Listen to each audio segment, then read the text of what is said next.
But tonight I want to start. We had some slides that I failed to show, so don't tell our communications person Lou, who worked on those.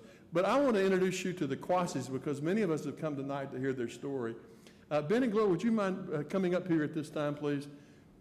Ben and Gloria Kwashi.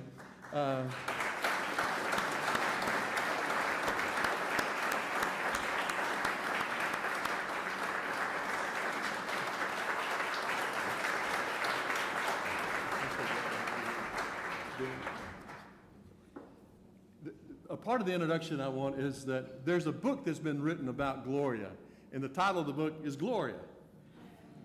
And Ben was kind of miffed. You know, have any of you read the book, Ben? You know, I'm not even, is there a book, Ben? I'm not aware of it. Here's the book, Gloria. And so, but I told Ben, I said, don't feel bad because they're going to make a movie out of you. It's going to be called Gloria's Husband. Each year, we want to recognize a person or persons who exemplify the William Wilberforce spirit. He was the parliamentarian in England who spent his whole lifetime fighting for the abolition of slavery. 3 days before he died, the Parliament passed that law. So who are these people around the world today who are these leaders in faith groups or governments or whoever who exemplify the life of William Wilberforce? And it's named after Congressman Wolfe. It's the Frank Wolfe Speak Freedom Award. Tonight we want to present the Kwashis with this little symbol. It has your names engraved on there that you are the 2019 Frank Wolfe Speak Freedom Award winners. So congratulations.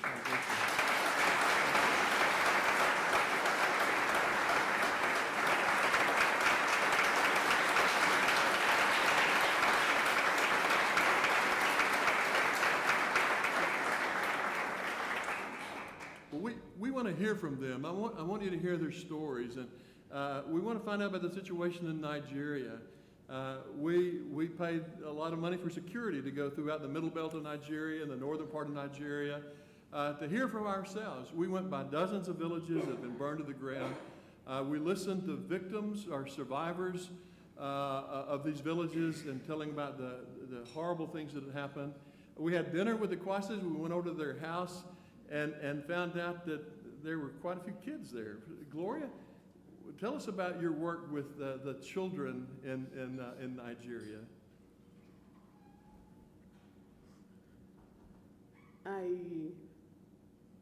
Can I take time to just thank God for the opportunity and privilege to be here. I stand on behalf of many who would not have such an opportunity to speak to people like you. I have children who have lost everything in this life, but their lives are left. They've lost their parents, they've lost their brothers and sisters, their relations. And God has raised us to gather such children to give them what they have lost. And for me, God has helped me to see that what these children have lost are parents. And so they will need people to stand in the gap, to stand with them as parents. And that is what we are doing to these children. I myself have passed through what one would say tribulation, but with joy, because God has helped me to overcome that. I have passed through abuse, assault, and I don't know how to describe it. Not for anything that I did, but for the faith in Jesus Christ. And there is joy in it when we see people who stand with us and also listen to our story, we find encouragement. And that is why I want to start by, just bringing gratitude to God for those of you that are gathered here to listen to what we have to say. Not just what we have heard, but what we have experienced and what we're going through at the moment. So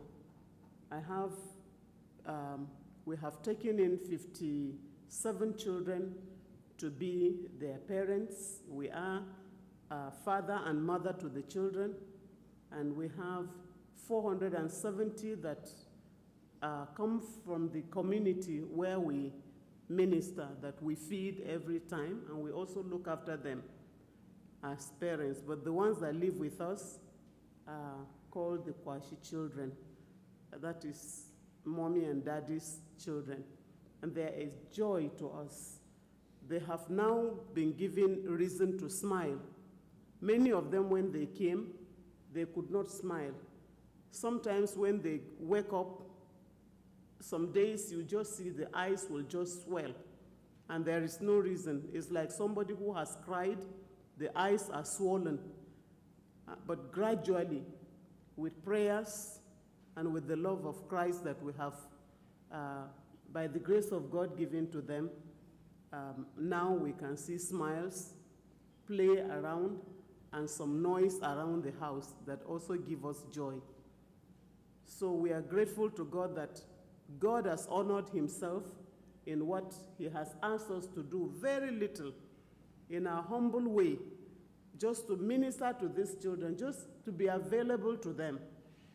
But see what God has done. We didn't do this for anything, but God has decided to honor us in this way. And I stand to speak on behalf of these children to thank you very much for the love. But for them, it would not have been this way. I thank God. Thank you. Did you understand that? I was speaking.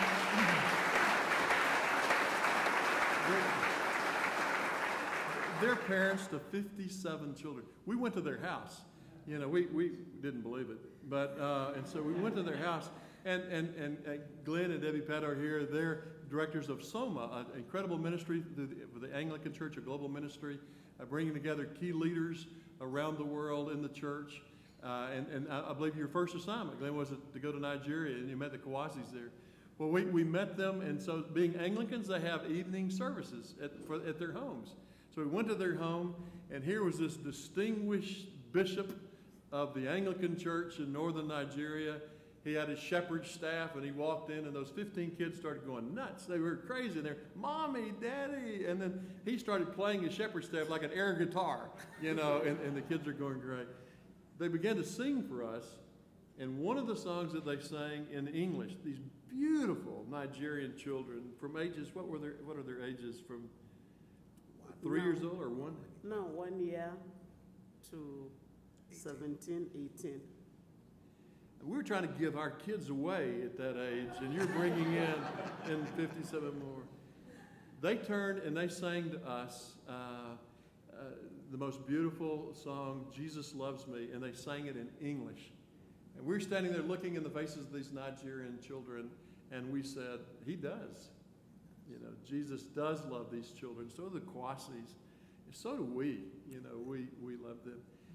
Ben, the situation right now is not really getting any better in Nigeria, is it? And what you mentioned about some of the fatalities that happen every week, some of the challenges that some of the we're finding that Muslims and Christians, many different religions, are being persecuted severely. So kind of give us a summary of what you see happening in the area of religious freedom, particularly in the Middle Belt and northern Nigeria. I've got news for you. Just a minute.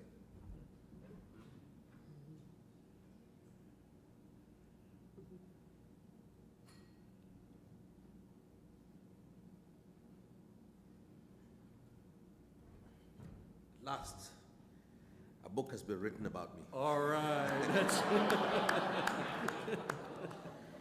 Gloria's husband. It's just come out. I signed two. They're in there. One for you, one for Frank.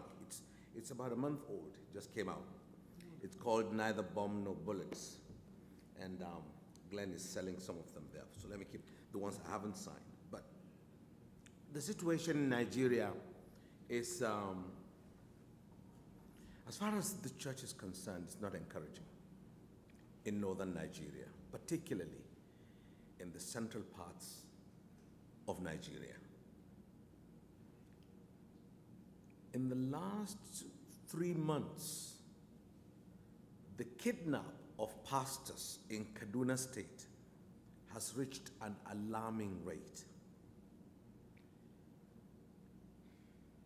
About 3 weeks ago, a pastor and his wife were kidnapped. The pastor was ransomed. The wife's ransom was paid, but she was found dead last week. That's going on. And because of the hue and cry of the church, the killings are no longer now wiping out villages. They have done quite a bit of that, and they are fairly well settled in the villages that they've killed people. These are the militants, these are the murderers in most parts of the central parts of Nigeria. So what happened in the last farming season, farmers couldn't go to their farms because it looked as though they were no longer there. But when farmers went out to their farms, 1 gets killed, 2 get killed, 3 get killed. So in a week, you can put the total to about 8 people being killed in a week. So it's no longer the killings of 50 or 20s in large quantities. Now it is in a retail form, and it's so ugly. So people are living in fear. Most villages now in the non-Muslim areas of the central parts of Nigeria, they cannot go out. They are living in fear. It's harvest time now from this month down to December. People aren't so sure anymore how they're going. So there is fear. And if it was for people who could afford something, these are poor people. These are not people who can afford, let me say, $100 a month. These are very, very poor people. But they're Christians. Put that aside. There is the story of Leah Sharibu that faces us in the face every day. This is a young girl who was taken along with about 105 other girls in their school in Dapchi. When Boko Haram decided to return these girls, they returned them all on account that they were Muslims. Leah said she was not. And they kept her. She's in her 2nd year. The only reason she would be released is if she denounces the faith in Christ. This 14-year-old girl, she's now 16. She has refused to recant her faith, and she's kept in captivity. So to say that this is not religious, as politicians would want to say, is not true. To say that it is targeted at poor Christians and by depleting the number of Christians in the villages is the case. Whichever way they want to deny it or look at it, that is what is happening. To be a Christian now in northern parts of Nigeria is at a cost. But I believe that we have a faith worth living for and a faith worth dying for. Well, that's incredible. These villagers, we went to Joy, I believe was the name of the little village, and the villagers came out to us. They had to come out in an armored vehicle. That was the only way that they would be safe. But they live in the villages and they farm outside them. And so they were literally starving to death because they had no food. They weren't able to get out to go to the farms because they were being killed. And so they were staying there starving to death. And just village after village with those kinds of stories. Is it true that 12 of the northern states are under Sharia law? And if so, what kind of an impact does that have on? Some have said that Sharia law only applies to those who are of Islamic faith. We were hearing from some of those that it applied to all of those who were living in those geographical areas. Is that true, Ben? When it is said that it does not apply to Christians, again, it doesn't make sense because Christians have to live in an Islamic state. So it is not true. In all the states that are under Sharia law, the Christian churches do not have certificate of occupancies for their land, for their buildings. And they cannot. In some places, it is clearly stated, if you are going to build a church, you will never have a land. And some cannot go to school if they have a Christian name, or this whole idea of religious persecution. Nathan, you'll be meeting in just a few minutes. Nathan is very involved in International Religious Freedom Roundtable in D.C. And just recently, Nathan and others from the U.S. had gone to Nigeria to help them start an International Religious Freedom Roundtable. They did it just a month or so before the elections, knowing that there'd be a lot of violence there. So again, we're trying to work with people of other faith groups and other NGOs, but also with governments of country to recognize what's going on.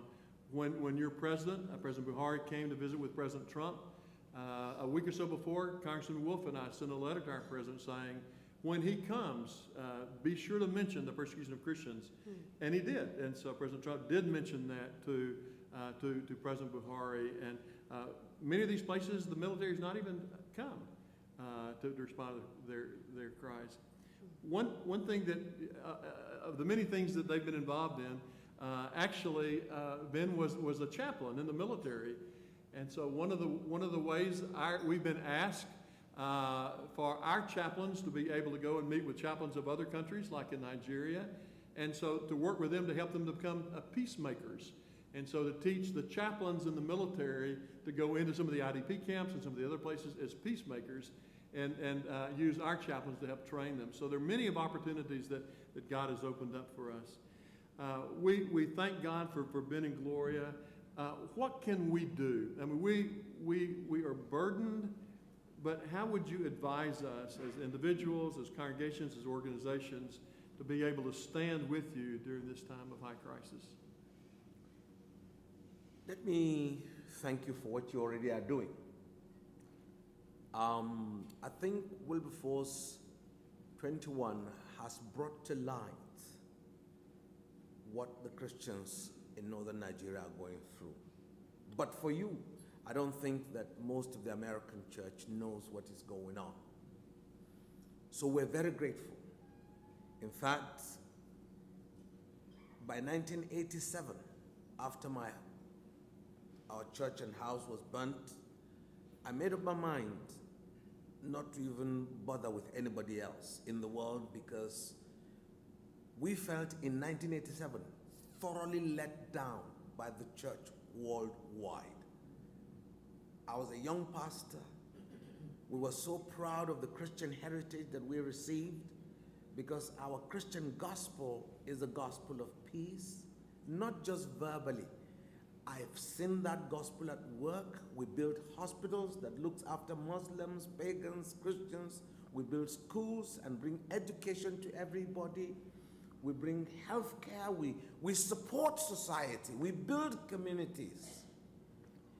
And when the persecution started in 1987, I was the Christian chairman of the Christian Association in Zaria at that time. We thought that all the senior pastors in America and England will condemn what had happened, will come to our aid. Nothing happened. Then I became a bishop in 1992 in Jos, and it continued. So I believed with my whole heart at that time that help was going to come from nowhere except from the Lord. So when Caroline Cox came to visit me in 95, I didn't want to see her, I didn't know her. And I told my secretary, she said, one white lady, I said, I don't want to see her. If God can keep me from 1987 to 1996, he can keep me for some more. I don't need help from anywhere else. Anyway, Caroline Cox persisted, and when I met her, both of us were in tears. She'd just come from Sudan. She'd heard about me and wanted to meet with me. and we wept. And we took a covenant with each other that if she died first, I will be at her funeral. And if I died first, she would be at my funeral. We've since lived so long, to the surprise of every one of us. But the point is this, that until the Christian church rises up on behalf of Christians everywhere, the persecuted feel abandoned, but for God. Now, the other thing is that if we finally meet in heaven, we'll meet as strangers. But that will not be great news. Because when she was beaten and left half dead, with broken heads, blinded, and violations, broken legs, everything, she was flown out here in Texas, where she recovered. But I'll never forget, that night as I flew from London to come and see her, I persisted, broke all the laws of the police investigation. I wanted to sleep in the room where she was violated. Blood spilled everywhere. I wanted to see that blood. I couldn't sleep. I deceived myself. But I heard a voice say to me, Ben, and I knew it was the Lord. He said, why are you angry? Did you get mails and calls from America? I said, yes. Australia? I said, yes. South Africa? I said, yes. Europe? I said, yes. In Nigeria, the calls everywhere. And the voice of the Lord said, do you know on your account, when the people in Australia finish praying for you and Gloria, and they go to sleep, those in America wake up and start calling your name. When those in America go to sleep, the ones in Kenya start. When those in Kenya go to sleep, the ones in Singapore. So 24/7, the name of Ben and Gloria was bombarding the gates of heaven. I said, Lord, I thank you. More persecution, so that at least my name will be rung all over heaven. But you see, there are many of you who pray for us, who we will never get to know until we get to heaven, because we will ask the questions. And it will be a joy to meet with those who cared for you on earth. And in heaven, you're together. So the first thing is, the church in America ought to speak, and actually speak loudly to governments, to insist that persecution of Christians is unacceptable in this modern age. That is the first. The second is what Wilberforce is doing, trying to create areas of discussions about religious freedom. That is fantastic, but it should be done even more, so that the governments of those nations should know this is going on. And that will strengthen the arm of a nation like America to speak to government leaders in the world. Because the world now is going democracy, and democracy needs to listen to other democracies as well. But thirdly, people like Gloria are dotted around the world. We need to search for them to support them. I say so because my wallet is empty. She's emptied all of it. She wants to keep 1,000 kids because the demand is huge. And I think that if we go around to help one soul somewhere, we would have put something on the road to heaven for a child. Amen. Let's show our appreciation.